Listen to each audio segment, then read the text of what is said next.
Soup, soup, let's start the show.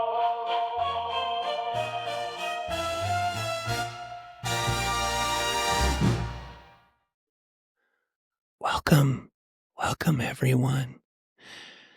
Welcome. I've said it a million times, but now that I know the back door just sits there waiting and then we freak them out with our start, I feel like I'm walking into a baby's room when we start this. I need to be like, hey guys, You there? just have to put on your NPR voice and talk like this. Don't want to scare you, but we're starting the show. Welcome to the Neverdaily podcast, episode, I'm not even going to number it because we've jumbled them up. 8,000.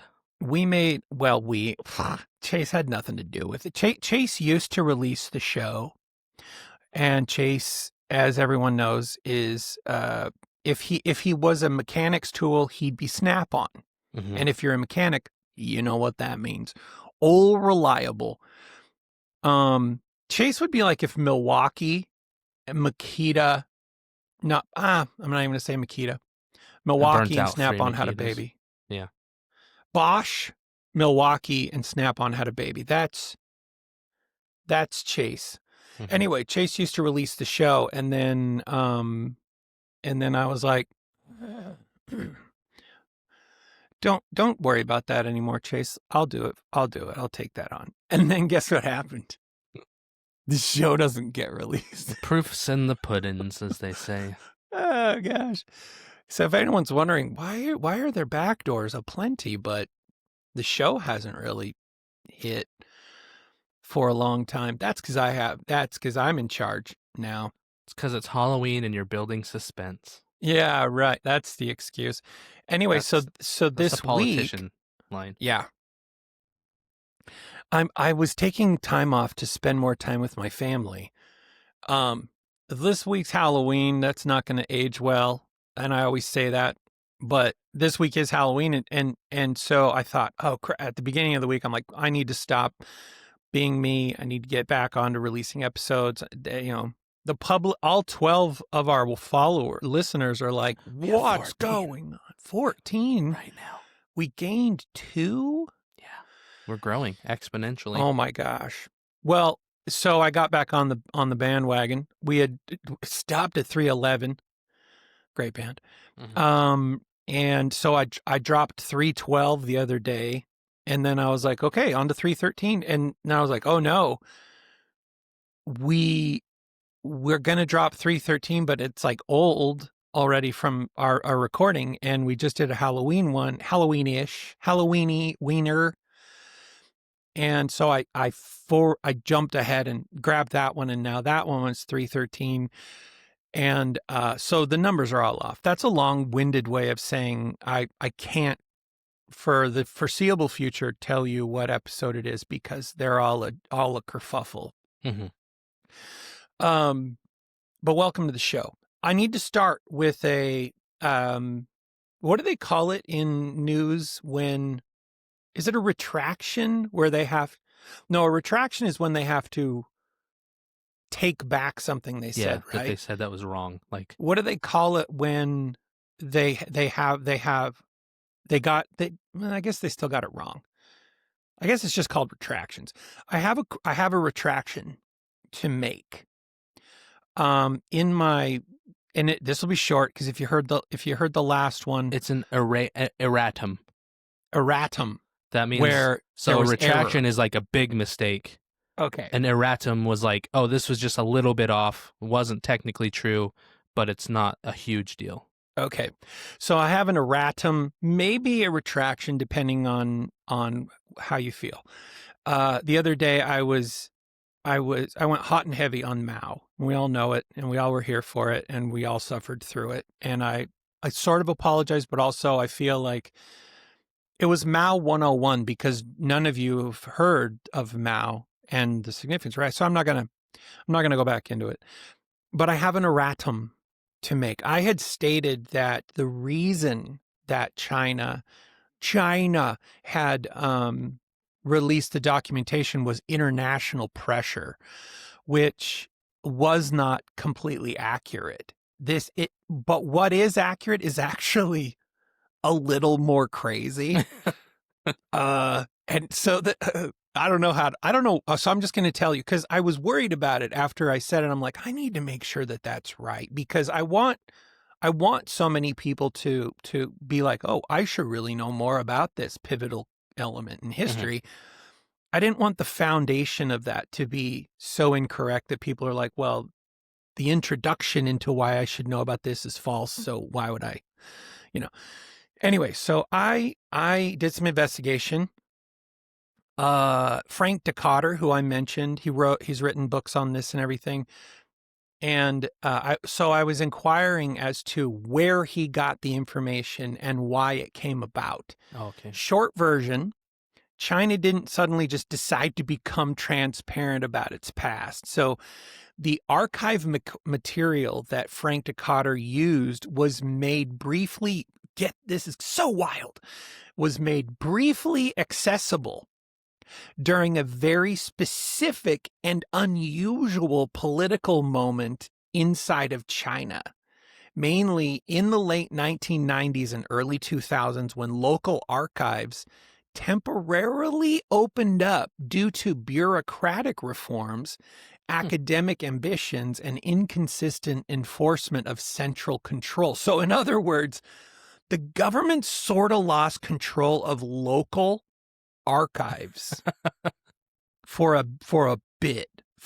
It was not a permanent policy shift, and access has since tightened dramatically. So this is the equivalent of a government's document repository being opened like the Disney Vault. You know it's going to slam shut. Mm-hmm.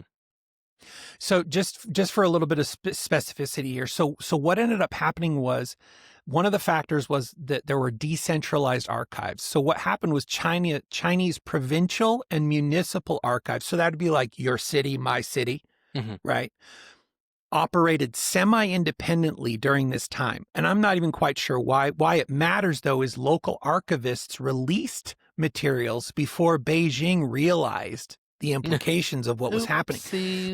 This is also a bit of a window into a country that we all look at. And I think sometimes we paint a whole people to be the same color or ilk as their government. And isn't that interesting? So as soon as, like, when Beijing wasn't looking, and these provincial and municipal archives got wind of a loosening for some reason, they instantly released material. Yeah. They weren't like, so that tells you the people are like, we're getting this out there, because they know about it, well, right? if you look at it, like, if you can find the news, there's lots of times where there's like protests in China where they're all waving like American flags and stuff. Oh yeah, because it's like, right? they're just like, we don't like how we're not being represented. You know what I mean? It's not. But a lot of times you just think of China and everything's autonomous and everyone's autonomous and everyone thinks the same and believes, and it's just like, no, people everywhere all over the world have different beliefs than where they live at. Well, and there's an itch, I think, especially when you feel like potentially you're oppressed, there's an itch to push against, right?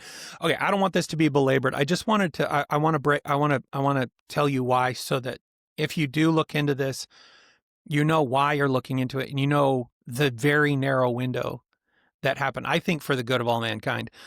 But there were also, it's very interesting, there was also post-Mao reform. And there was a reform confused with Post Malone reform. Yeah. Close. Less tattoos. Yes. So there was this reform era that happened in the 80s and 90s. And they were like, look, we're better now. China under Deng Xiaoping wanted to show it had moved beyond Maoism to the world, right? So limited, and limited is a functional word here, limited criticism of Mao's failures, like the Great Leap Forward, was tolerated as long as the party wasn't blamed. So that's a lot like when a company is sued and they settle, but the settlement does not implicate guilt. Yeah. So then there's NDAs all over the place. Yes. So the party was willing to allow analysis of Mao's era, as long as what was written and what was determined did not circle back as it blaming the party. Okay. Mm-hmm. And then there was professionalization of history. So state historians pushed to improve the reputation of Chinese academic research. Again, people pushing against, they're like, hey, this should see the light of day. Yeah. Some archives opened to foreign researchers for prestige and international partnerships. So again, there were some international interworkings here.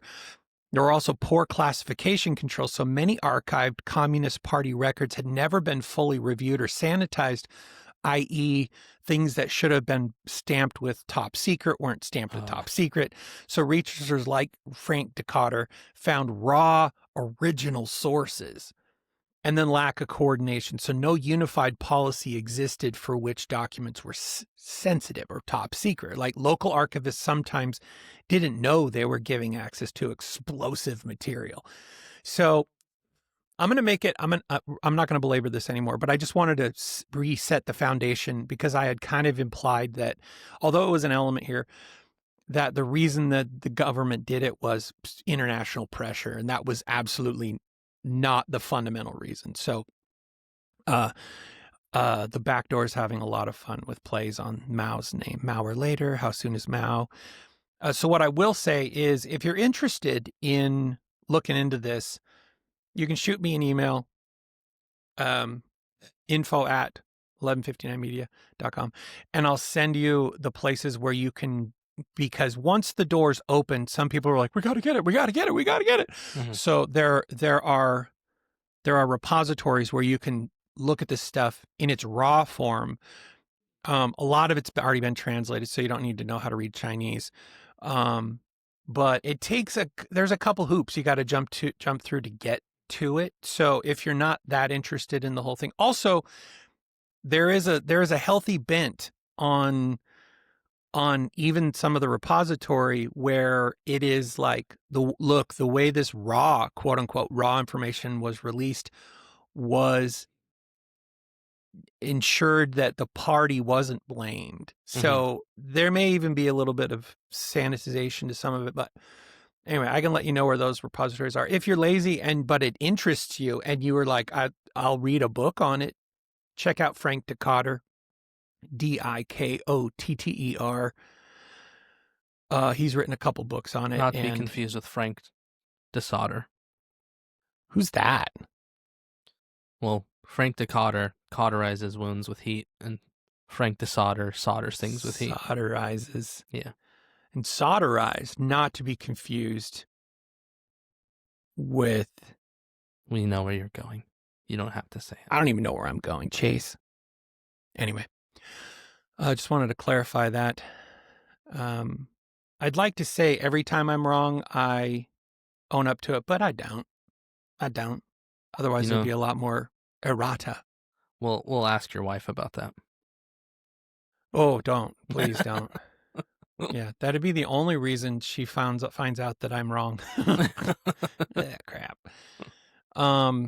So this is actually we're one day ahead of Halloween right now. So I believe we've both teed up a couple things that'll age well because they're not maybe completely Halloween, but they're Halloween adjacent. Creepy as heck, right? Yeah. But ahead of that, I thought I'd share a couple things from our friends that this is true. They're going to be our best friends soon. They really are. They don't even know it. At some point, they might be like, what? There's a podcast with 15 in the back door. 15 listeners that share something from us every single... And then what they're going to do is... Oh, you're probably going to say what I was going to say. You say it. Well, what I was going to say is, what I've discovered is they have an amazing newsletter, and you can get it for yourself. In the newsletter, there's usually a handful of things they're willing to give you, and then there's a bunch of this is true stories, but it all have links next to it. It says premium only. Oh, so I thought you were going to say that when they find out about us, that's when we get the cease and desist. Yeah, it's possible, but I've attributed, right? I've done attribution, so we should be okay. Yeah. I think.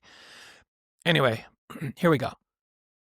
Henry Rojas was asleep in his family home in Wilton Manors, Florida, when he was awakened around 1 a.m. by his nephew screaming that there was a man in the living room. Rojas jumped up and confronted the intruder, who fled after a tussle. Police found a man nearby and were pretty... Wait, have I already read this one? I don't know. Rojas is a very common name. Is he the UFC guy? No, I've read this one because I was reading it. I was reading it in a voice that made it sound like I've never read it before. But I have. Okay, let me start another one and see if I've already read that one. You just tricked yourself. I don't think I've read this one. Here's a couple. A woman in Hokkaido, Japan, realized too late that she had been conned in a romance scheme. The man contacted her on social media and convinced the 80-year-old woman who lives alone that he loved her. But after a few months of stringing her along, he told her he had a problem he needed her help with. God, no. As they do. She sent him 1 million yen. Now, before you're like, whoa, I mean, it's not insignificant, but that's 6,700 US. After he told her he was an astronaut in space and desperately needed to buy oxygen.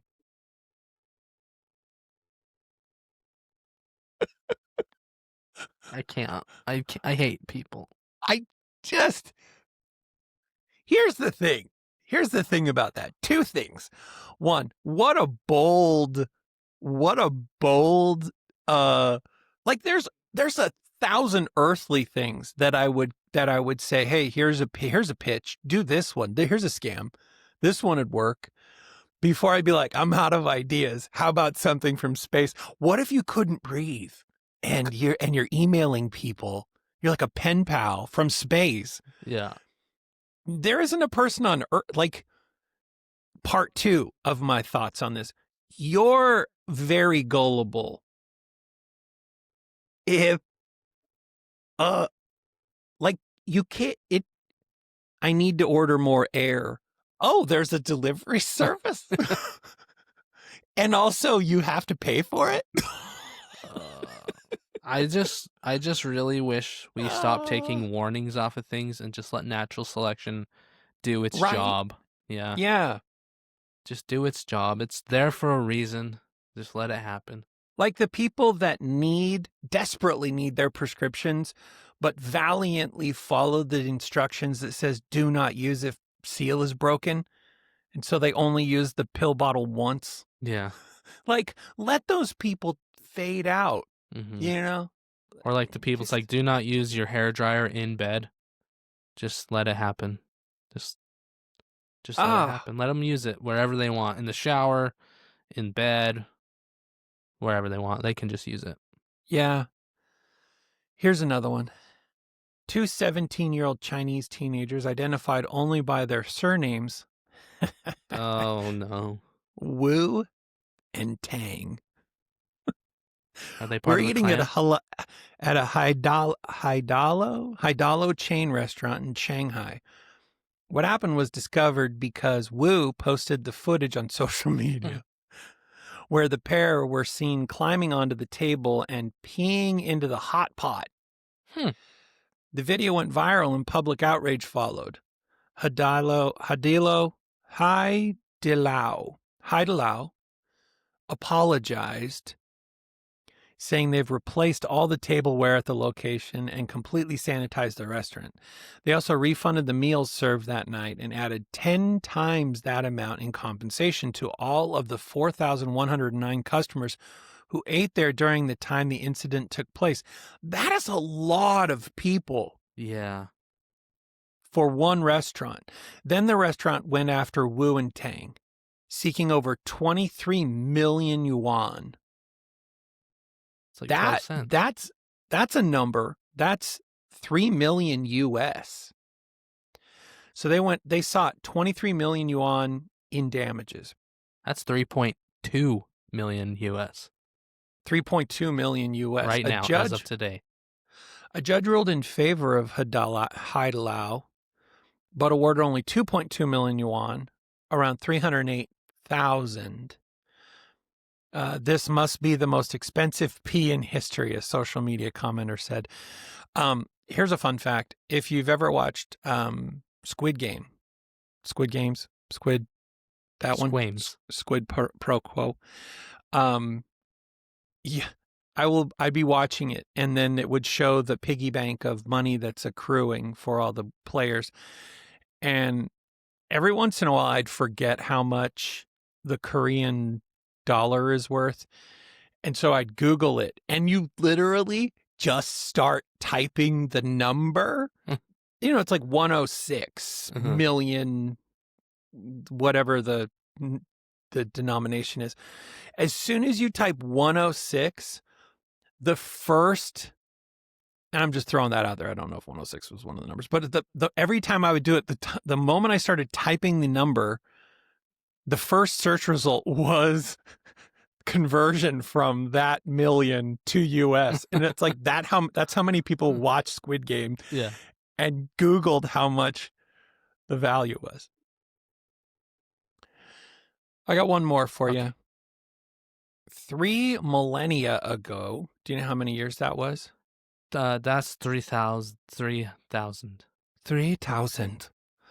Pharaoh Amenhotep, he was the sad one of the bunch. Yeah, he was the emo, the original. Because you had like Amenhotep and everybody, then you got Amenhotep. He was the sad one. I already said that. Had a gold bracelet with a bead of lapis lazuli, which if you've played Minecraft is the least valuable. Least valuable. But he had it. Much more recently, the Egyptian Museum in Cairo is preparing it and other items for a trip to Italy to be exhibited. Officials say the bracelet went somewhere else. It went to a silver dealer who had an acquaintance who worked at the museum as a restoration specialist. The accused specialist, who is said to have confessed, is among 4 people who have been arrested. From the silver dealer, the bracelet went to one gold workshop and then another. The last worker to buy it spent $4,000 on it, then melted it to reuse the gold. Oopsies. Egypt's Tourism and Antiquities Ministry released security video of the bracelet being weighed before money changed hands. It was heavier than a feather, and so are the hearts of those responsible. Oh, that guts you. It makes me think about the book. I've recommended it before, but if you ever want an amazing book that is also, if you're a nerd, but then it's right up your alley. If you're not a nerd, it's also right up your alley. Mm-hmm. The Badass Librarians of Timbuktu. It makes you think about when the barbarians showed up in Timbuktu and rounded up all of the manuscripts and illuminated manuscripts and burned them. It also makes me think of that line in Indiana Jones and Raiders of the Lost Ark when he's talking to the other archaeologist and he just holds up his pocket watch. He's like, "You see this? It's like, this thing's worthless." He's like, "I bought it for $2 on the street." And he's like, "But if you bury it in the sand for 1,000 years, all of a sudden it becomes priceless." And so that's just what that story kind of reminded me of, right? It's just like, oh, this thing's priceless. You ruined it. It's priceless. And it's just like, it's just old. Like making like old things that are, the value always just keeps going up on them. The older it gets, the more valuable it is, even if it wasn't that big of a deal in the first place. I always like the line from that movie, which it said, it's only 4 words, but it's said 8,000 times by one dude, and it's done in a creepy way. And so you never forget it. Bring back to us. Bring back to us. Bring back to us. Creepy old man. That was a different movie. That was Temple of Doom. Wasn't that Raiders of the Lost Ark? I'm pretty sure that was Temple of Doom. They're talking about their kids. Bring back Agaram, Sigaram, or whatever. Yeah, that's Temple of Doom. glowing egg. Funny story about Temple of Doom. That every time we'd rent movies, like I'm that old, we'd go rent VHS tapes, and every time the rental place where I grew up called Rent a Flick, it was just its own little mom and pop. It wasn't anything tied to anything. Yeah. And if you rented like 2 of the new releases, you would get whatever old movie for free, right? Oh, fun. So every time like my parents would rent their movies they want to watch, and then they'd let me or my brother every other time get to pick the movie, I would always pick Indiana Jones and the Temple of Doom every single time. But my parents wouldn't let me watch the heart scene where he rips the heart out and like it's beating in his hand, then it catches on fire. And so like they would always fast forward that, and a little kid, you're just like, I have to see this now. Yeah. Like I have to. They fast forwarded it 100 times. So one morning I wake up early and I put it in. I fast forward to that spot, and literally as I'm watching the scene, my dad walks into the living room, and he goes, "Well, I guess I don't have to rewind it anymore." And he's like, "And we don't have to rent anymore. Might as well just buy it at this point." He's already seen it. Oh. And so then we bought the movie. So that was fun. And that's also how marijuana became a regular staple in your home. Yes. Well, I guess we don't have to hide it from you anymore, Chase. And I guess you're going to also start pitching in for purchasing it. That's coming out of your allowance, mister. Yeah. Speaking of kids watching movies, yesterday, as I am wont to do at least once a year, I'm a big old movie guy. I really like it. I've said You've it before. been losing weight. Don't say that about yourself. I'm a medium-sized. I'm a XL, hoping to be an L soon. Down from 2X, so that's a thing. Movie guy. There's not enough can be said about a whole lot of the silent movies from the silent movie era, because they had no words to, except for what you read on the screen every once in a while, to tell the story. It was all drama. It was all visual drama, and so many of them are very compelling. And some people might not know this, but Nosferatu, the one that everybody's like, if you haven't watched the original, then you're missing out. It's a silent movie. And so I'm watching it yesterday, and it's creepy. It's pretty creepy. That Count Dracula is the creepiest of all of them. I mean, modern CGI doesn't hold candle still in my opinion, to that dude. I'm watching it. Bean comes home from playing, and I was like, "What you watching?" I'm like, "Oh, it's an old movie without words. You probably wouldn't like it. I want to watch it too." You sure? There might be some scary parts. She's like, "Yeah, I want to watch it." So we sit down. She watched Nosferatu with me, and I'm kind of conflicted on the, but she woke up this morning, didn't have any bad dreams or anything. So, and then afterwards, she was like, What other movies do you like to watch that you watched when you were a kid? Do you have any Halloween movies?" And I thought, yes, I do. And so we turned on, and I don't know if you remember this one. It didn't last too long, but believe it or not, in the 80s, Ray Bradbury wrote a Halloween story that was adapted into a cartoon that was turned into a movie called The Halloween Tree. And I'm not going to give it away, but 5 minutes into the movie, and you're like, whoa, that's a heavy topic. I'll say this. A group of kids who usually all Halloween together, trick or treat together, are excited to go trick or treating. They're all getting ready for Halloween, and they're like, "Oh, I can't wait to show one of their friends my costume." But they all said the same kid's name, and so they all meet, and they're like, "Well, where is he?" I'm like, "Let's go to his house." So they go crest the hill. They look down at his house like, "What's wrong?" "Oh, something's wrong." There weren't any pumpkins out and no decorations or anything. But next to the house is an ambulance.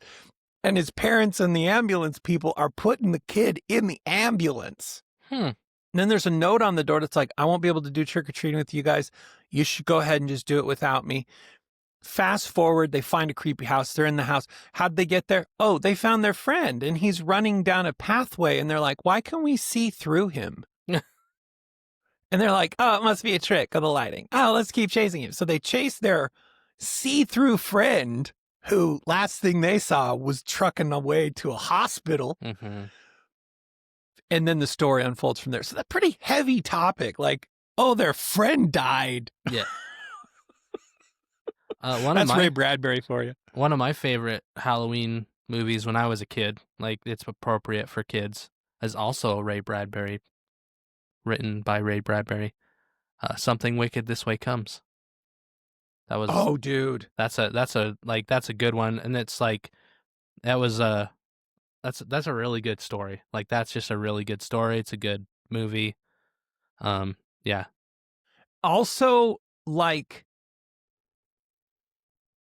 it'll indelibly tattoo some next level creep on you, even as an adult. Like that movie's. Yeah. It's creepy. It's one you can watch with your kids, but it's also like entertaining to you as an adult too. Just like, yeah, like you said, just how creepy it is. Man, yeah. And that was from an era where Disney and other entertainment houses were putting out stuff that was meant for kids, but was it meant for kids? Oh, someone commented the other day that what I was talking about reminded them of oh no. Sci-fi movie David Bowie. Labyrinth. And every time it's brought up, I need to remind everybody. Last episode, I mentioned, maybe 2 episodes ago or some time ago, I mentioned Tom Hardy being nude, like full frontal nude in Bronson, one of his earlier movies. There's a scene in Labyrinth that I have to tell everybody about. Yes. So scientifically, when men go to the doctor, one way to test testicular health is the doctor grabs your nuts gently and then says cough. And when you cough, your testicles respond. There's a reflex and they kind of pull up or whatever. David Bowie in Labyrinth is wearing leggings, and they're Lululemon level leggings, right? They're very, very revealing. And at one point in the movie, he stands up from his throne, stands there and goes, hey. And it's the same as a cough, because if you're watching his nether regions, everything goes. Yep. There's definite visible movement. It's very visible. I think if you YouTube it, there's people have like zoomed in and like just yeah, it's like zoomed in, slowed down, and you can literally see the movement happening. And yeah, Brooke, yes, no, it's not a cod piece. No, definitely not a cod piece. It's a full salmon. Yeah, you see it move. Cod pieces don't move like that. It's hilarious. Doesn't take away from the movie at all. Still an excellent movie. Mm-hmm. And my favorite part about it is anyone who watched Trailer Park Boys, you'll notice a character in Labyrinth. One of the reoccurring characters in Trailer Park Boys. The stepmom is Barb Leahy. Yeah. Yes. I love it. I love it when a character that is like pivotal to our upbringing or like fundamental to a movie ends up like in a funny role in something. In the TV series The Middle, which is let me think, is it Ray Romano's wife? No. Yeah. No. Yes. Anyway, the janitor from oh no. Well, why is my brain the janitor from the funny ER TV series. Why can't I remember the name of that? Scrubs. So the janitor from Scrubs, he's the dad in The Middle. And then they're all recognizable. Well, the parents are recognizable. The kids are hilarious. Their raucous white trash neighbor is Brooke Shields. She's so haggard too. It's amazing. Yeah. I love it. I'm doing a rewatch of the X-Files right now, and I haven't watched it for a really long time. And to see some of the people that are in there, like just at random, like 7-year-old Shia LaBeouf's in there, Yeah. like 20-something-year-old Jack Black. You have what's his Bryan Cranston's in there, just randomly. Freaking Ryan, no, who's Ryan Deadpool. Oh, Ryan. Yep, him. Yeah, he's in there for like an opening bit. He's in the show for 3 minutes and he gets killed by cheerleaders. And one of those cheerleaders is, what's her name from that 70s show? Eric's big sister. She's one of the cheerleaders who kills Ryan Reynolds. And then the very next episode, the guy who plays Red Foreman is in it. So they're literally in back-to-back, like, main characters from that 70s show are in back-to-back episodes of the X-Files. So, like, there's just so many random people you see in there. There's the other guy from Breaking Bad, Jesse. He's like got an episode. There's just so many random ones. I already X-Files. my mom told me to tell a story. I already told that. I already told about my mom showing me her Resident Alien card after watching an episode of X-Files when I was a little kid, and I about started crying. Really? Yeah, because everybody's kind of got their own, and I'm not well versed enough in X-Files to tell you which episode this one was, but everybody's like, this was the scariest X-Files episode. For me, the scariest episode, I don't know if you've come across it yet. There was an episode where there was this place in the forest where whoever was, and all I can remember is it was a place in this forest, and whoever was right there, they ended up floating and then going woo, woo, woo, woo, woo, woo, woo, woo, woo, woo, woo, and it shook them, but it made like a woo, woo, woo, woo, woo sound. And I was like, I don't know why. That was the creepiest thing. Yeah. And I don't know what episode that was, but one of to my me, favorite. Yeah, one of mine is the sideshow town, and the one dude, his little Siamese twin thing detaches and kills people. Oh yeah, that one's creepy. If you Google it, scariest X-Files episode is widely considered to be Home, season 4, episode 2. Due to its graphic content, disturbing themes, including infanticide, incest, and sexual violence. This thing was on Fox. Yeah, I remember. I just watched that one probably a week ago, and it's like this family that had been inbreeding for like 100 years. Yeah, it's messed up. It says another strong contender for the title of Scariest X-Files episode was Squeeze, season 1, episode 3, which introduced the terrifying body-stretching villain Eugene Toombs. Oh, yeah. I should go back and watch the X-Files. As soon as I think about watching the X-Files, I think, no, I need to go a little more OG, and I need to go back and watch Twin Peaks. Mm-hmm. Because I don't know if you can pick a scariest episode of Twin Peaks because they're all bananas. I think maybe if I had to pick my scariest episode was there's a scene where this tiny person, whenever he talks backwards. And so they took him talking forwards and then play it backwards, and he sounded like that. And when he walked into the room, he was walking forward, but you could tell they recorded it backward. And so even his motion and everything is like, it's like he's not in charge of his own body. And it just seems so devilish. Mm-hmm. Yes. Someone in the back who said that, Brooke. When he dances in the red room, that's it. And dude, like, yeah. Speaking of backwards, did you know that Benedict Cumberbatch, when he recorded the lines for Sauron in the Hobbit trilogy, because he did Smaug and Sauron, right? He recorded the lines for Sauron backwards. Really? So he was speaking backwards, doing the lines, and then they switched it. Then they reversed his backwards speaking back to forwards so that it sounded even weirder. Oh, wait, so you So you he already So he was saying the lines backwards when they were recording. Benedict Cumberbatch did the voice of Sauron In The Hobbit. in the movie, Yeah. in Peter Jackson's The Hobbit. Yeah. I didn't know that. He did Smaug's voice too.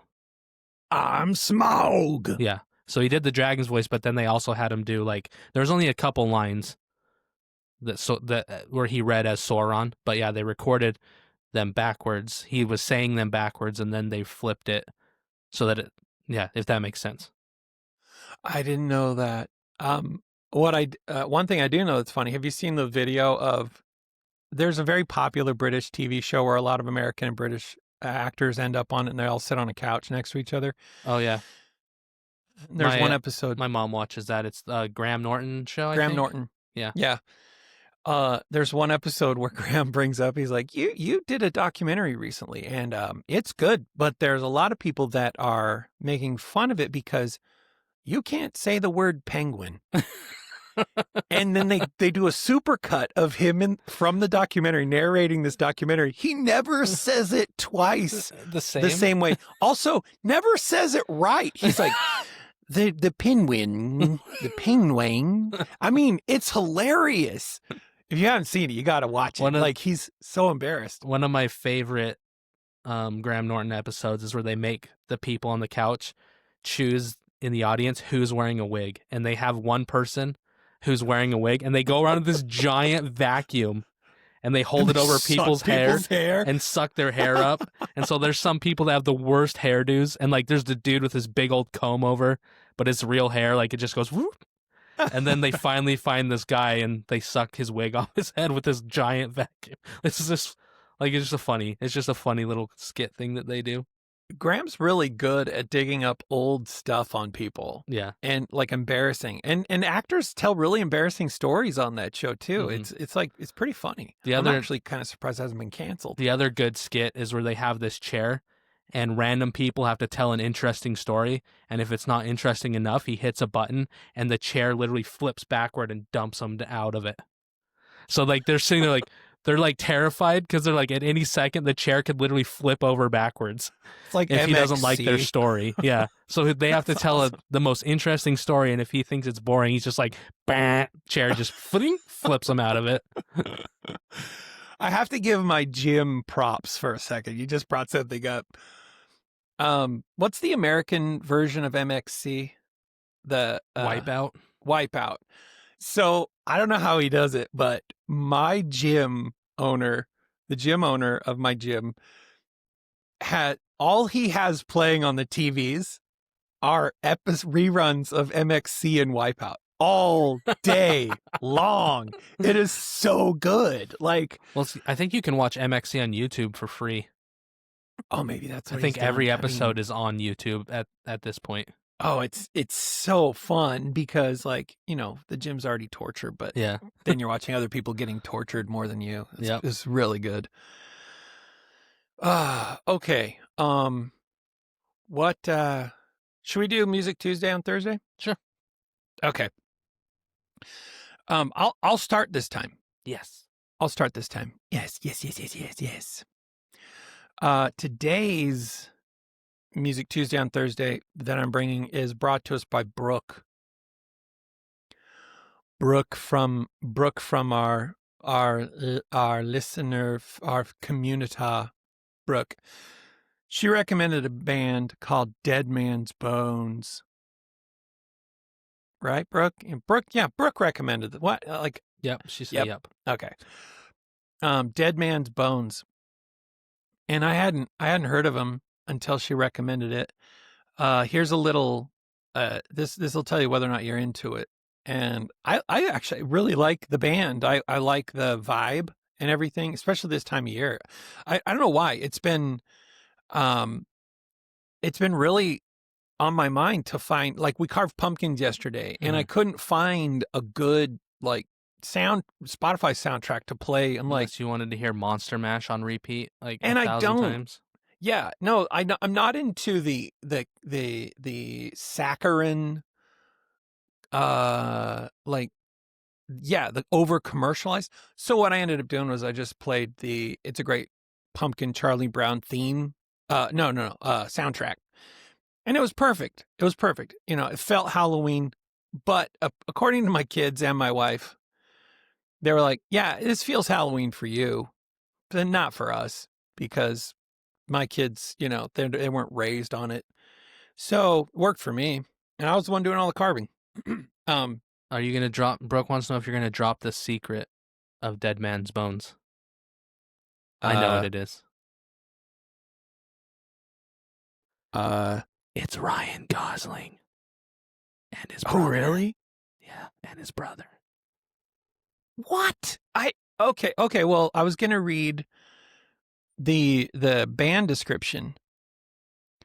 Los Angeles dark folk rock duo Dead Man's Bones consists of vocalist and multi-instrumentalists Ryan Gosling and Zach Shields. The Ryan Gosling. The Ryan Gosling. Yeah. Is it the Ryan Gosling? When he was younger, yeah.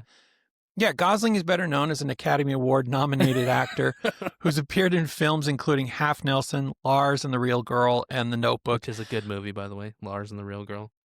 But he dabbled in music when pursuing acting. He met Shields in 2005 when Gosling was dating his Notebook co-star Rachel McAdams, and Shields was dating her sister Kayleen.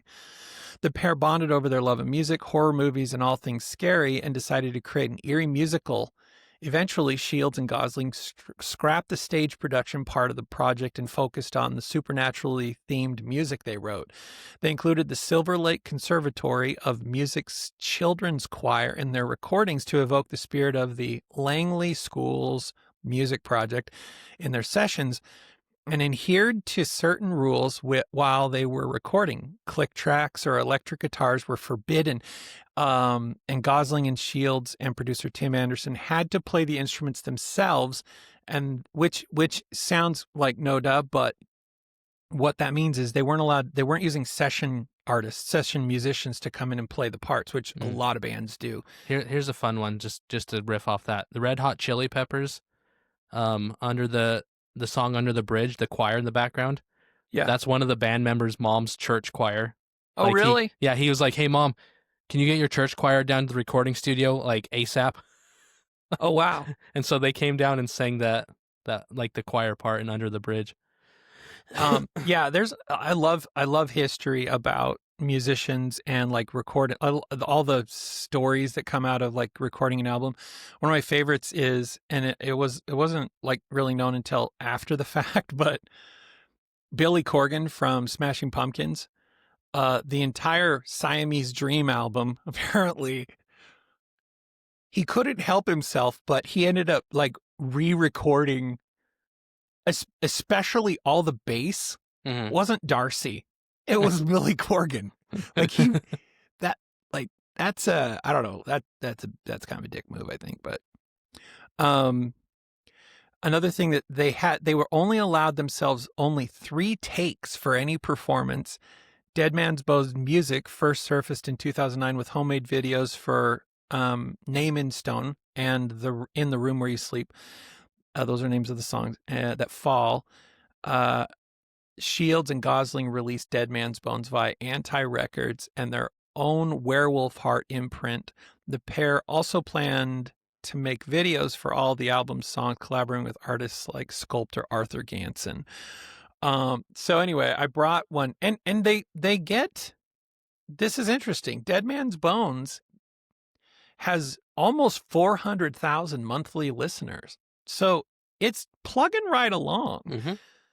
The one that I brought today has a current total of 17,583,359 plays on Spotify. So without further abuse, I gotta tee it up. Here is Dead Man's Bones, In the Room Where You Sleep. Here we go.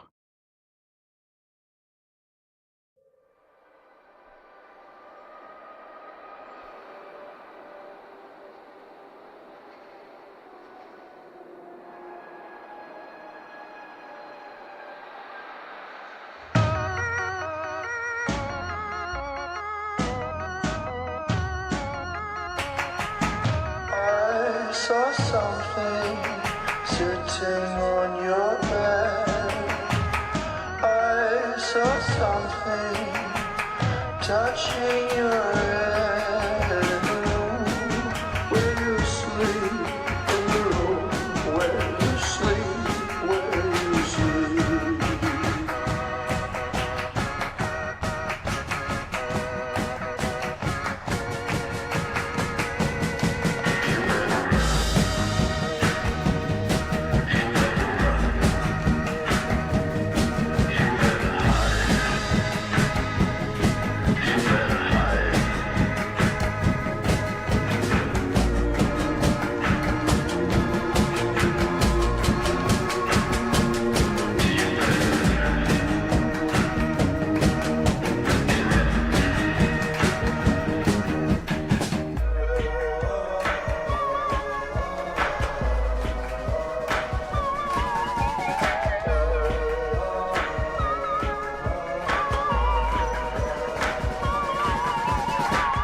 I saw something sitting on your bed. I saw something touching your head in the room where you sleep, in the room where you sleep, where you sleep, where you sleep, where you sleep.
You can tell that's Ryan Gosling singing. Mhm.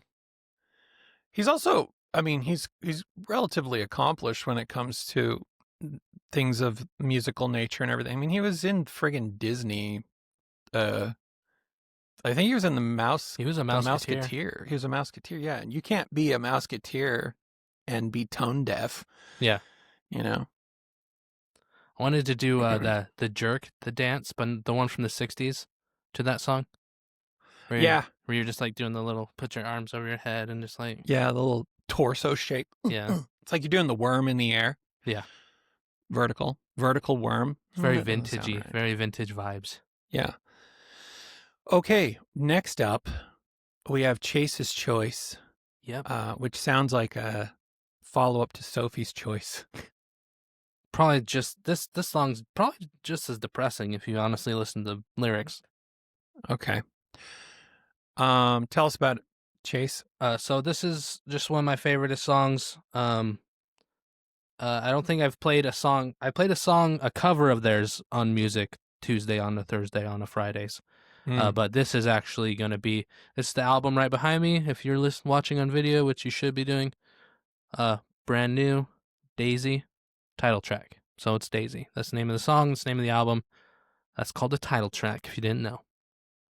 Daisy by Brand Daisy New. by Brand New. And we sing this morning that wonderful and grand old message. I don't know about you, but I never get tired of it. Number 99, Just As I Am. I'm a mountain that has been moved. I'm a river that is all dried up. I'm an ocean nothing floats on. I'm a sky that nothing wants to fly in. I'm a sun that doesn't burn hot. I'm a moon that never shows its face. I'm a mouth that doesn't smile. I'm a word that no one ever wants to say.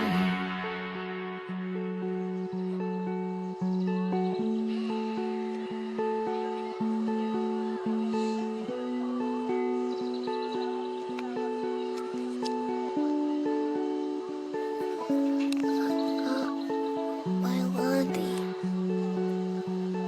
He wasn't finding anybody when he was on a shelf.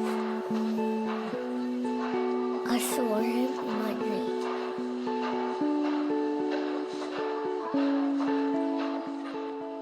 I'm a mountain that has been moved. I'm a fugitive that has no legs to run. I'm a preacher with no pulpit, spewing a sermon that goes on and on. Well, if I take all these things and bury them fast and pray that they turn to seeds to roots and then crash and be alright. It's alright. It'd be easier that way. Or the sky opened up and started pouring rain like you knew it was time to start things over again. It'd be alright. It's alright. It'd be easier that way. Take all the things and bury them fast and pray that they turn to seeds to roots and they crash and be alright. It's alright. It'd be easier that way. Or the sky opened up and started pouring rain like you knew it was time to start things over again. It'd be alright. It's alright. It'd be easier that way.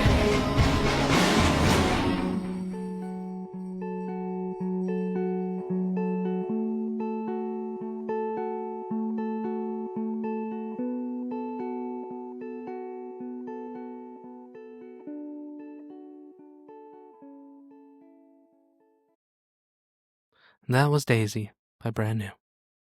I liked it. Yeah, it's different. Yeah. It's different, but yeah, I like it. I like the whole album.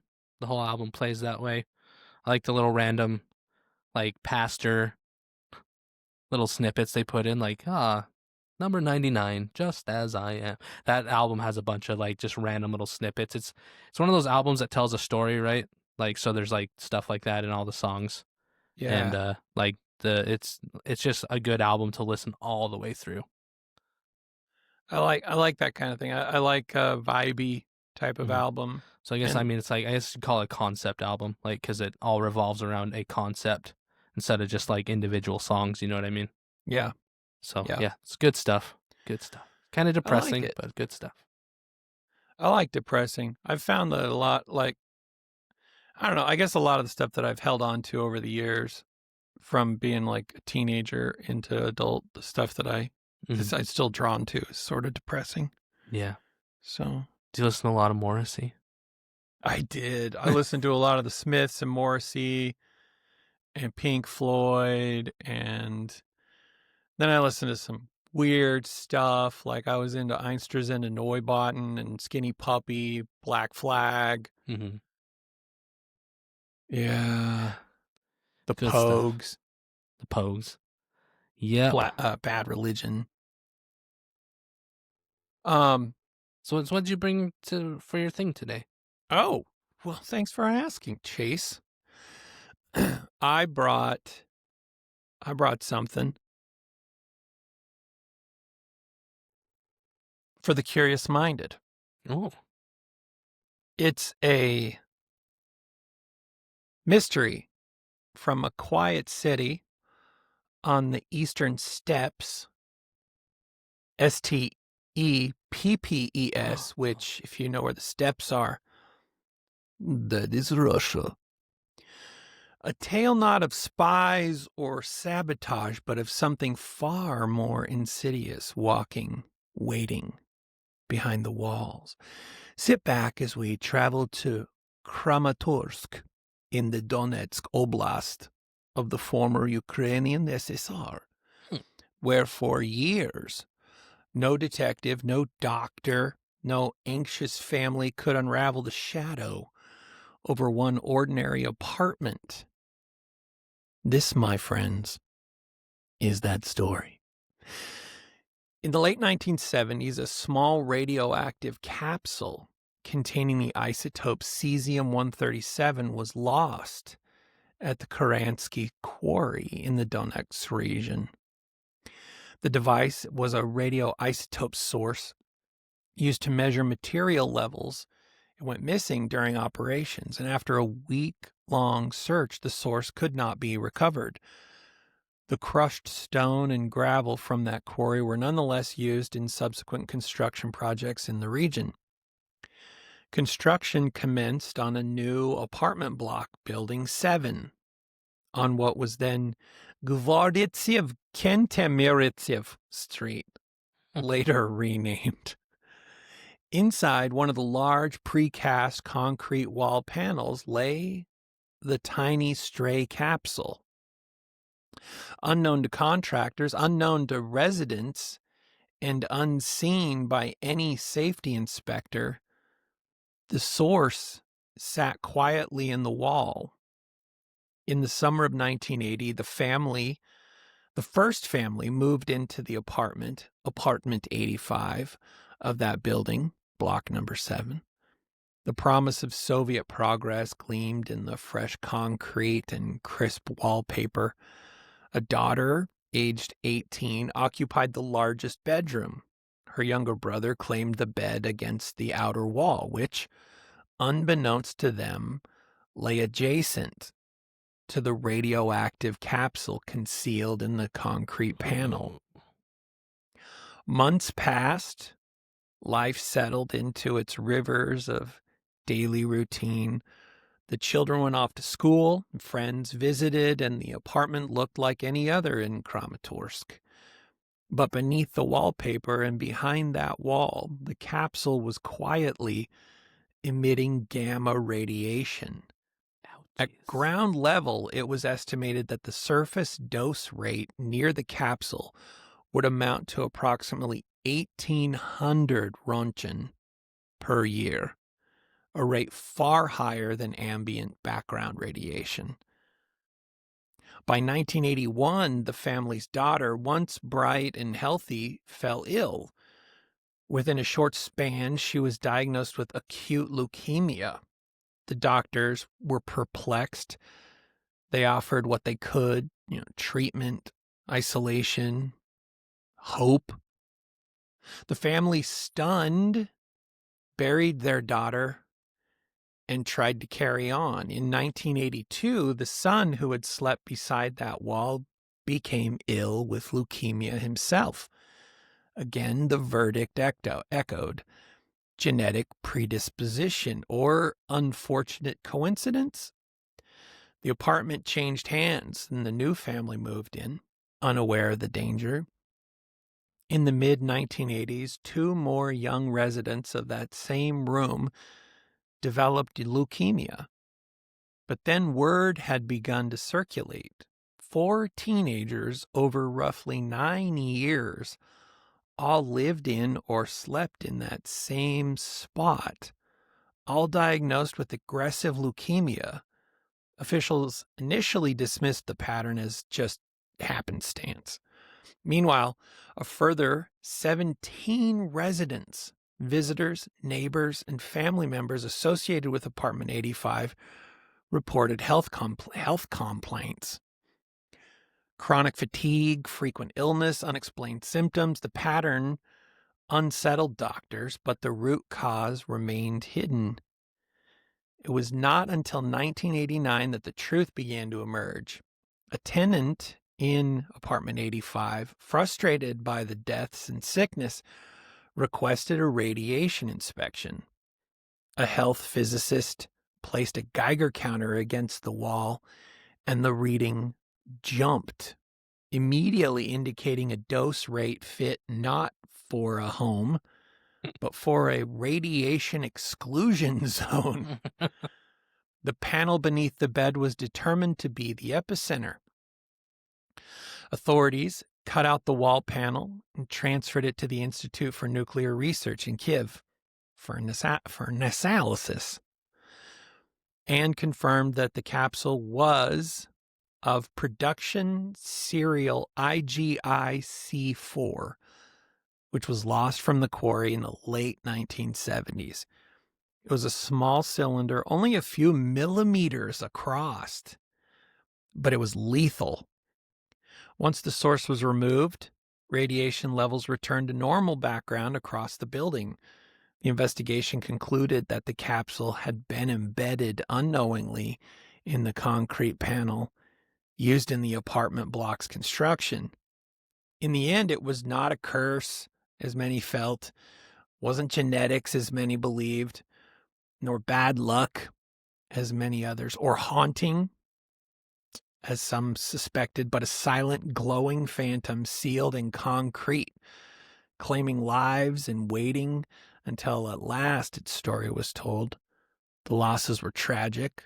4 confirmed deaths due to leukemia, and many more exposed to elevated radiation doses. Following this account, the apartment gained notoriety and has kind of ebbed and flowed as far as its now popularity in demand for people wanting to live there.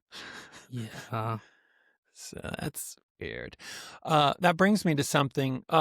Maybe a year or two ago, remember when like there was the sightings off of the East Coast and it was UFOs and everybody was like, it's right there and it's huge.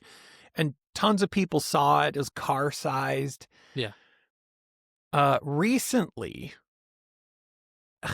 it boggles my mind why it just was recently, but recently an owner of an independent drone operation, I believe he was contracted to the government for certain purposes, admitted to those drone sightings being his drones, which are car-sized drones.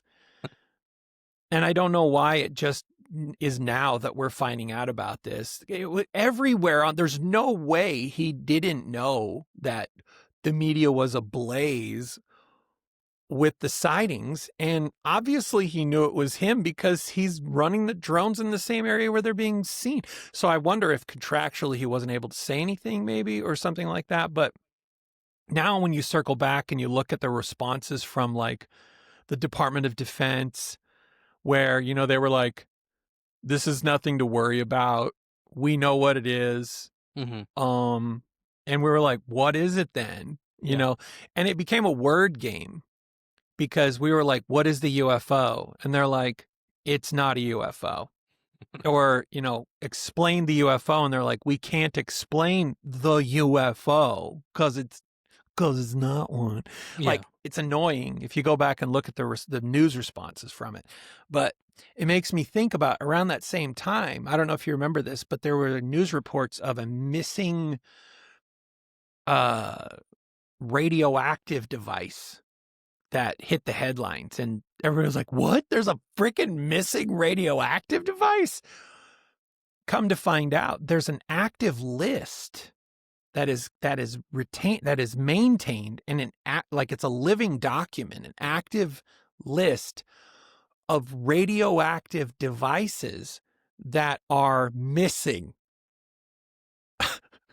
And before you go freaking out, the list is long, but there's some sanity behind the list. And what a lot of the things on the list are not like dirty bombs or missing yellow cake uranium from a plant. Most of the items are like when you have to get rid of an MRI machine, you have to dismantle it and remove the radioactive elements from the device. And it's a controlled element, a controlled part number and everything. And so this list tracks the whereabouts of those radioactive part numbers and products, tiny elements that, and so there's a list. If you ever want to look at it, there's a list out there of missing or mislocated radioactive devices. It's crazy. And they don't do that just with radioactive devices. One time I was at work, and the United States government showed up and said, "Who's in charge here?" And they're like, "This guy's in charge here." And they're like, "You're under arrest." What? And he's like, "What?" And they're like, "Yeah, we have one of your devices was shipped without permission from a country." And they're like, "What?" So what had happened is South Korea, because the company I work for, we had commercial and military contracts. Okay. Some of the things we built there were literally only to be used by the military. And what happens is, so like we would sell it to other countries, but they had to be serialized, they had to be tracked. They could only be sent to like friendly countries. And even then, the U.S. government kept a very tight control. So these antennas were man-portable, which means somebody could literally carry them, right? You could set up an airfield wherever you wanted with this antenna. So South Korea had one that they had damaged in some training. And so they were coming to do a visit. Like basically what it is they would come to our facility and then go hang out in Las Vegas for a week and then just have the government pay for it. Okay. So they were coming to do a visit. Like, "Oh, the antenna we broke, we're going to the facility. Let's just take it with us." They didn't tell the United States government that they were doing that. And they're supposed to tell the government whenever they take it out of their own country. They didn't. So they intercepted the package, and then it got flagged, and then they showed up like trying to say that we were like conspiring with South Korea to, fix something without them knowing about it and all. And so it was like conspiracy charges to treason and stuff like that. And like you could go to jail forever. And then it just turned into this, this is what happened. So like diplomats from South Korea had to get involved and say, "Oh no, this is what was happening." So yeah, it gets pretty crazy. Like, and it's just like, oops, we forgot to tell you that we broke it and we're getting it fixed. Turned into, we're going to arrest the people whose address was on it. Like for treason. Yeah. So like it can go really south, like really fast. Oh, wow. Yeah. I mentioned a while back a documentary on these old women in Korea, South Korea, that are trying to keep a tradition alive of diving, like free diving for sea creatures for food. And, they bring them back, the mollusks and, all kinds of anemones, I don't know, all the things that they bring up, and then they process them and sell them. It's, it's generations old tradition, and they're trying to keep it alive. In the documentary, it kind of ebbs toward, I guess, sort of a climate change kind of angle. But one of the elements of the impending threat against this generations old tradition, they've got some young ladies who are starting to get in the game. They're also influencers, which I think is kind of interesting. But hey, what better way to, keep a tradition alive than, have it hit the socials? But they went to a conference, like a climate conference or like ecological conference. And they're like, there's a slow wave, an inevitable slow wave that's coming to the shores in Korea that's going to kill. We know it. It's going to kill all the sea life that we harvest. It's coming, and it's from the Fukushima meltdown Mm-hmm. when it melted down during the tsunami. And apparently they can track it, and it's a radiation that's radiating from the site, and it's going to show up. But I guess there are ways that they can mitigate it. Mm-hmm. Part of it, I think part of it they say is when they're releasing the radiated water into the ocean, and it hits the flows, it hits the currents. Yeah. And so they're like, we got to stop this. This isn't a safe practice. And so it makes me think of those kind of things where it's like the things that are being tracked that, again, like the government agency, like your neighbor goes to work at a government agency, is tracking something that's really scary. Yeah. That you might not know about. Yeah. Just watch some of the shows like the Jack Carr stuff, because that dude gets his information from somewhere, even though it's not real, right? Yeah. Like the espionage stuff that goes on without you ever even knowing. Yeah. Speaking of water, were you ever curious, this year, I believe it was earlier this year, when the data on fluoridated water came out and said that we're knocking serious points off of our children's IQs by fluoridating all the water. Have you ever wondered, like, what was the outcome from that, right? Mm-hmm. 2 states banned fluoridated water this year because of it. Legislation was signed in Florida and Utah. Many states continue to allow fluoridation. Some states are considering bans or changes on it. I checked with Idaho, and it wasn't very encouraging, because I'm like, yeah, but what? Because I said, what about Idaho? In the state of Idaho, fluoridation of public water systems is not common, according to the Idaho Department It's of not common anywhere. Environmental Quality, the DEQ. Only one public water system in Idaho currently adds fluoride to the drinking water. But which one? And how big is it? That was my question. And then I asked about Oregon. Only about 26% of Oregonians who are on community public water systems receive water with added fluoride. That figure puts Oregon among the lowest ranked states for fluoridated water coverage, around 49th out of 50. Mm-hmm. A lot of it, like, 'cause I used to work in water. It's an added process. Yeah. And it costs more money. So most places don't do it. Because it's just an extra, it's more tests that you have to run. It's another machine to add the fluoride that you have to maintain. You have to buy the fluoride. You have to put it in. Like, it's just more work, right? And so, like, what are governments known for? Doing the least amount of work as possible. Yeah. And so a lot of places actually stopped doing it a long time ago. There's still places that do it, but a lot of places don't do it because they're like, it's just an added hassle. I guess Portland doesn't. On the flip side, Beaverton does. And the public health community in Oregon, the Oregon Oral Health Coalition, still advocates for increased fluoridation, citing its dental health benefits. Not necessarily the mental health benefits. Huh. What did you bring? I brought a story about Halloween stuff. Okay. Well, this is Halloween adjacent. It just happened to take place around Halloween. Okay. And it kind of ties in. And so, like, Halloween, everyone dresses up, and it's the only time of the year where someone will show up to your door with a mask on, and you don't call the police or get your gun. Like, if you think True. about it, it's the only time. Instead, you're just like, oh, cool costume, dude. It's basically like, if you think about it, criminals can use it as like a little Christmas shopping spree, because they can just dress up and no one's going to question them running around in a mask and doing stuff, right? Because people might just go, oh, this is just part of the Halloween thing.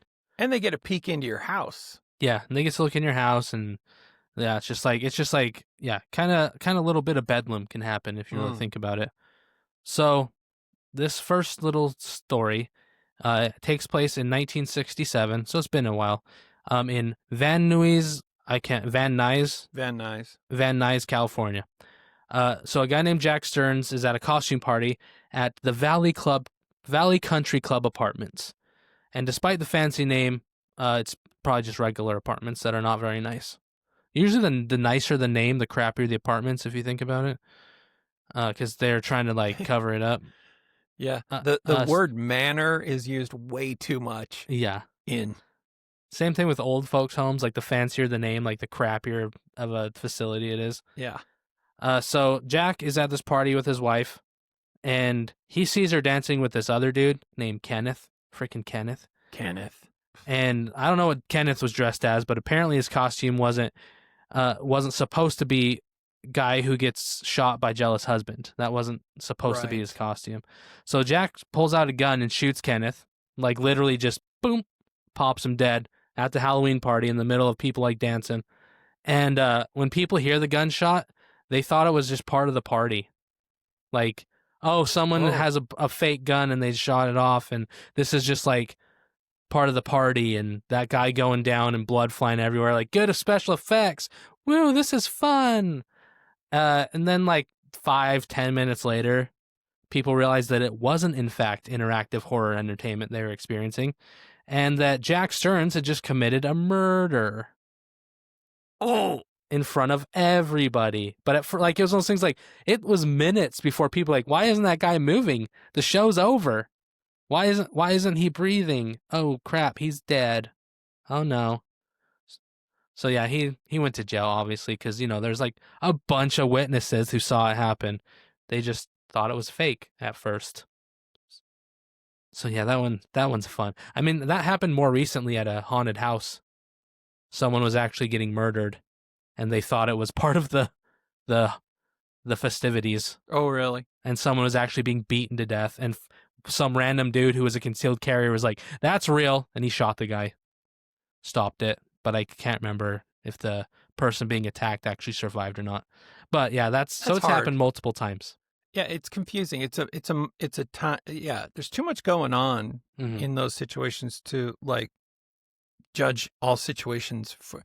Brooke brings up also 4th of July is a great time to do a shooting. It's true. It is true. So our next little story, we're still back in olden times, 1957. You were like a teenager, probably in your early 20s-ish, in Washington State where you lived. So you might have been there at this time, 1957. Kirkland, Washington. And there's a guy live there. So you probably were there when this happened. So a guy named Norton Gregory, which is an awesome name. Sounds like the most generic guy ever. Hi, my name's Norton Gregory. He's 49 years old, and he's working late on Halloween night because fishing season's gearing up. There's going to be a big rush on like a bunch of fishing going on. This is fishing times.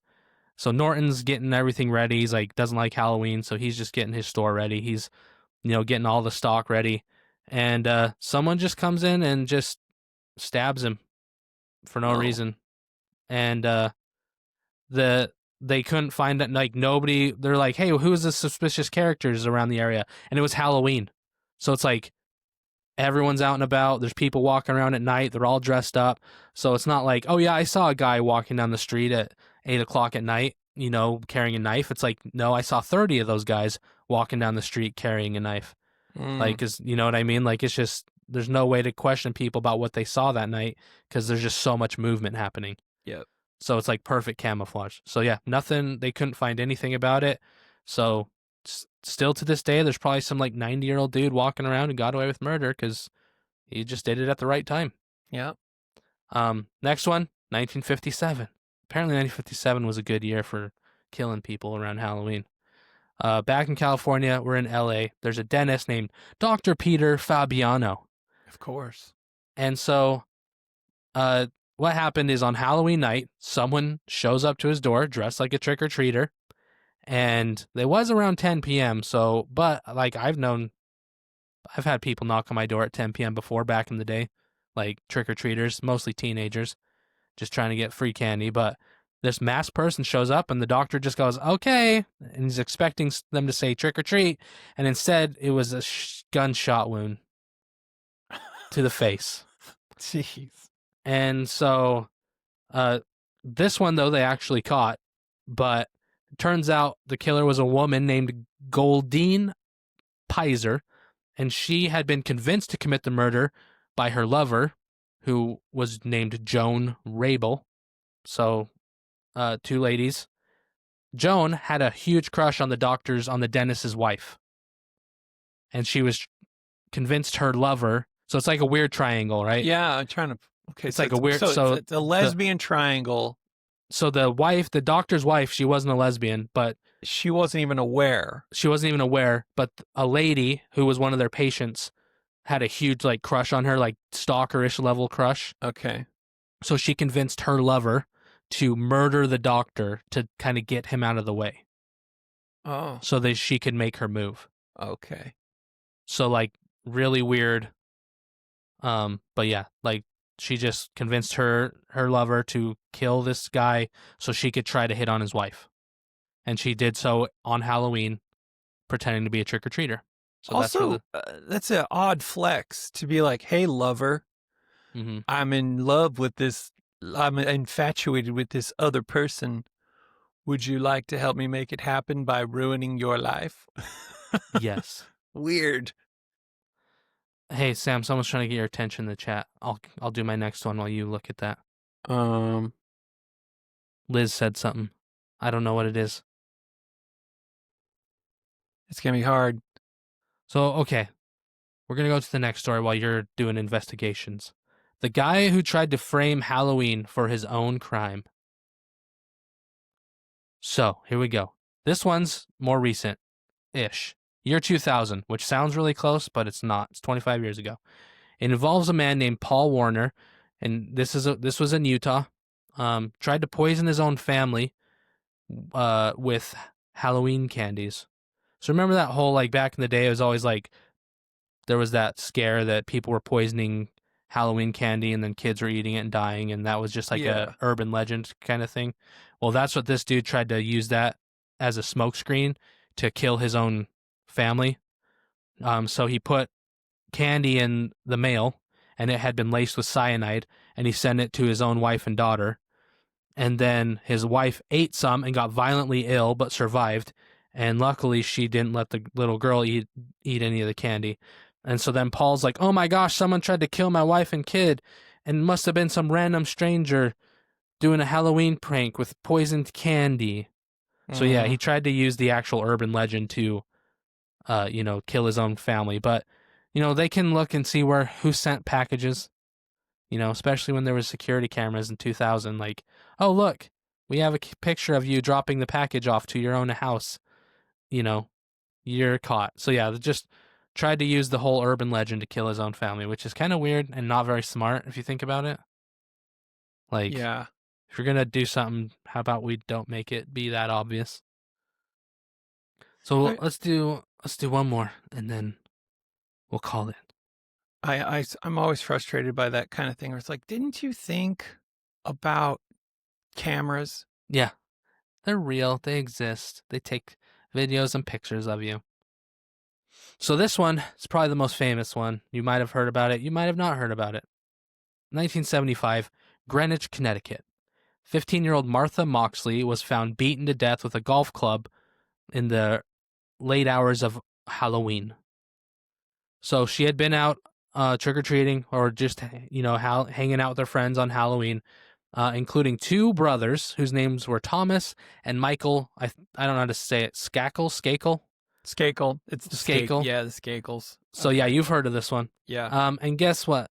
So people who haven't heard about it, they were related to the Kennedys. Which, if you don't know who the Kennedys are, still are a very, very powerful family in the United States of America. Very politically connected, very connected overall. You've probably heard of John F. Kennedy. Those Kennedys. Might have heard of that guy. So Martha's body was found under a tree in her family's backyard. The murder weapon was a golf club that belonged to the Skakel family. So it was like, oh, this is the Skakels. This is their club. It was Halloween night. Everything was confusing, like we talked about earlier. There's just lots of people out, lots of people wearing costumes. Like, there's a lot of motion that's hard to, nothing really stands out on Halloween. Like, everything stands out, which is just the same as blending in. You know what I mean? Like when everything's obvious, nothing's obvious. And so Michael Skakel was eventually convicted 27 years later. And then in 2013, they're just like, just kidding. And then the charges were dismissed. What? Yeah, so it's like, yeah, let's be honest. There was some people called and some levers pulled and some money's changing hands and do you know who we are? Do you know who my family is? Kind of stuff. So yeah, just crazy. I'm always confused by that kind of thing where they did it. If you're a politician or anything like that, and like, just let them have done it and have them go to like it. You buried it. Why get them? Why get them off? Yeah, because like they can. That just adds more. I think some people do it just because they can. Like it. I think some people get a rush off of it. You know what I mean? Like they literally do it because they can, and no other reason. Okay, yeah, I have a special. That was my Halloween stuffs. I have a special comment to make. Do it. Keegan, who works with Liz, our OG Liz, you are doing a great job at work. And I don't care what Liz says. Just kidding. I don't care what Liz has said. Liz wants you to know that you are doing a great job at work. And I want you to know, Keegan, I want you to know personally that we don't do this kind of thing for free. Like when somebody requests something, they're like, hey, could you shout out my GoFundMe for my boob job? We don't do it for free. We're capitalists. We take money to give out those kind of. Yeah, you just request before and after pics. But Keegan, you're doing great at work, and we want to let you know whatever the word is where we make money off of telling you that, it's that. We're saying that from the bottom of our text string with Liz. From the very bottom of our hearts and our text strings. Keegan, you're doing a great job. Good job, Keegan. You keep being you. Doing the things you do. And Liz, you're doing a great job too. I'm sure. Right now, you're probably nestled in a root ball, helping to nurture it and push it toward a winterization. And we appreciate you for that. Can I just say, like, having done landscaping and like, it's not easy work. No, it's not easy work. Like even like just the maintenance side, right? Like it's hard putting in the stuff, and it's still hard, maintaining everything and making it look just as good as day one. Like it's been a long time since I did that work, and still, like when I go to certain places, I'll literally just look around at the landscaping and judge it, like silently. Yeah. Like especially like if I go to like a place that's supposed to be like super nice. So like when we went to like the Gaylord in Nashville, I was judging the upkeep. Like when I go to Disneyland or like a theme park like that, I'm straight up judging all of the landscaping and the maintenance.